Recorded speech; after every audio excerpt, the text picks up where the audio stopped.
मेरे प्यारे हिंदी प्रेमी साथियों, भैया बहनों, मेरे छात्र छात्राओं, doctor Umesh Hindi academy channel पर आपका स्वागत है, अभिनंदन है, वंदन है।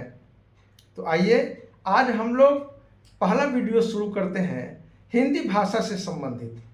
हिंदी भाषा शुरू करने से पहले हम यह जानते हैं कि किसी भाषा का विकास कैसे हुआ होगा। आदि मानव जब जंगलों में भटकते थे, गिरी कंदराओं में रहते थे, पेड़ों पर रहते थे, तो उनके बीच भी विचारों का आदान प्रदान करने की समस्या होती होगी। किसी बात को लेकर विचार का आदान प्रदान तो होता ही होगा ना। आदमी ईश्वर की सबसे उत्तम कृति है, सर्वोत्तम कृति। विचारों का आदान प्रदान जरूरी है।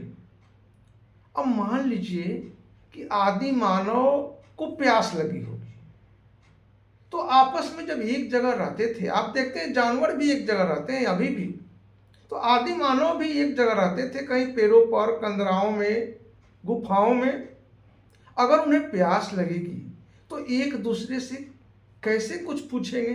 कहीं पानी देखा है क्या, पानी है क्या?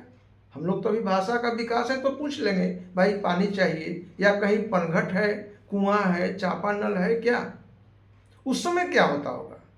तो उस समय इशारों से, इस तरह से। या मान लीजिए कि कोई सांप वगैरह देख लिया तो क्या करते होंगे? सांप तो बोल नहीं सकते हैं, वैसा कोई सिंबल नहीं था उसके लिए, तो इस तरह से वो इशारा करते होंगे।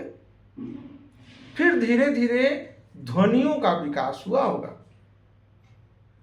मुंह से तो आवाज तो निकलती ही थी, तो ध्वनियों का विकास हुआ होगा। एक एक ध्वनि से फिर शब्द बने होंगे, शब्दों के मेल से फिर वाक्य बने होंगे, और फिर मानव अपने मन के विचारों को दूसरे पर स्पष्ट रूप से व्यक्त करने में सक्षम हुए होंगे।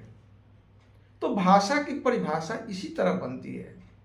जब हम अपने मन के भावों को किसी दूसरे पर व्यक्त करने के लिए जिस साधन का उपयोग करते हैं उसे हम भाषा कहते हैं।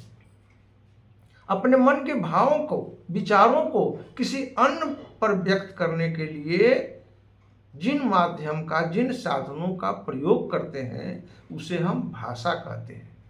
भाषा के दो रूप हैं, पहला मौखिक और दूसरा लिखित।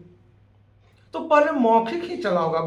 भाषा का पहला रूप मौखिक है, क्योंकि लोग बोल करके ध्वनियों से शब्दों का निर्माण हुआ होगा, और फिर बोल करके लोग मन के भावों को व्यक्त किए होंगे।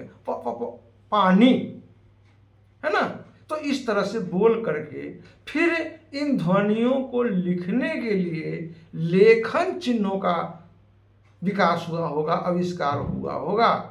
वे लिपि कहलाते हैं।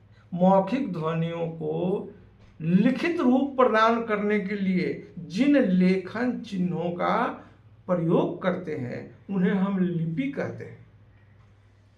हिंदी की लिपि देवनागरी है, संस्कृत की लिपि देवनागरी है, नेपाली भाषा की लिपि देवनागरी है, उर्दू भाषा की लिपि फारसी है, अंग्रेजी भाषा की लिपि रोमन है।